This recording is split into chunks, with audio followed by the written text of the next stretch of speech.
Hi, I'm Ethan. We're going to talk about how to get an apartment if you've never gotten an apartment before. What some of these things mean, what to look out for, and how we can help you understand these things better so you should get an apartment or not. Maybe just because you qualified and were approved doesn't mean it's the right thing for you. Check it out. Let's get into it and subscribe. Would you please subscribe, like the video? It really helps us out. Helps us keep making more content like this that are going to help not just for apartments, but for other things in life in general.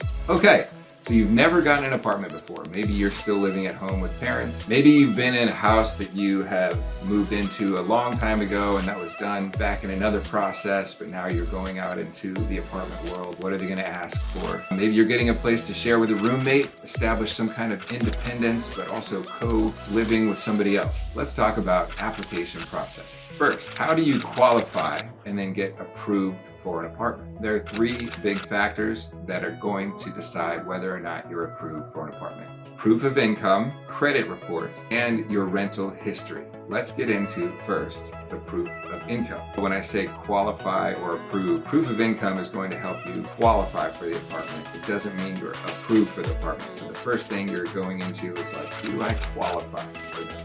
Let's explain each of these big things one at a time. Let's talk about proof of income, credit report, and rental history. First one is proof of income. First, you have to understand why I say proof of income, because it's not just income in general, how much money you make. They need to know that you have proof of documented income.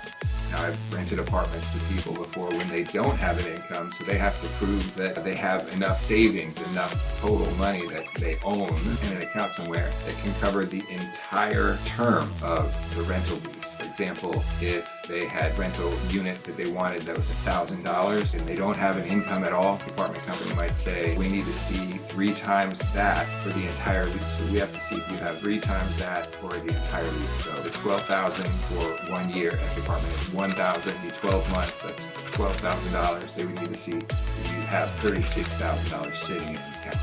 But that's not the most common. The most common by far is show us your pay stubs. How much do you get at work? And how much you can prove, whether it's pay stubs or another way. You have to get comfortable also sharing this information with the people at or the person, staff member, or the landlord, because they ask this from everyone. It's a requirement. So just get used to it. Yeah, here are my pay stubs. This is about how much I qualify. Those qualification guidelines, they're required to be stated somewhere in the office or on the application, available to everyone that are the same. So whether this person comes in, whether this person comes in, it's the same. If their requirement is that you need to show 2.5 times the rent amount or 3 times the rent amount, it's the same for everyone.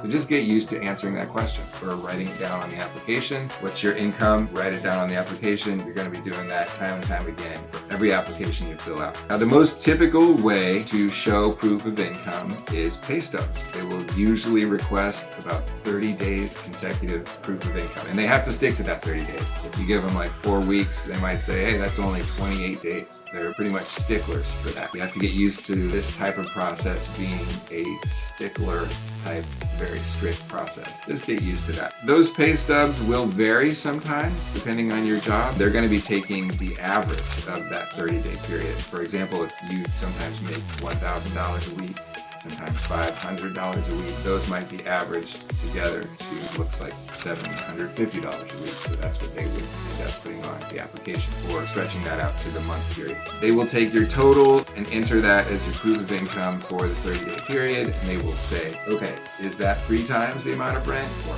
is it over 3 times the amount of rent, or 2.5, whatever the requirement is. Now, sometimes you'll be able to show, instead of pay stubs, a job offer letter if you're accepting a new job from your HR department. Sometimes you can just ask your HR or manager for a letter that says where you worked, when you started, and what your pay is. That might be accepted. Sometimes it's a full year, depending on the source of your income. They might say, all right, well, you need to show a full year of this income. It's more annoying to do that, but it sometimes can be done if you have to. And that's what we're working towards. How can you be inventive and find one of the ways to satisfy that qualification requirement?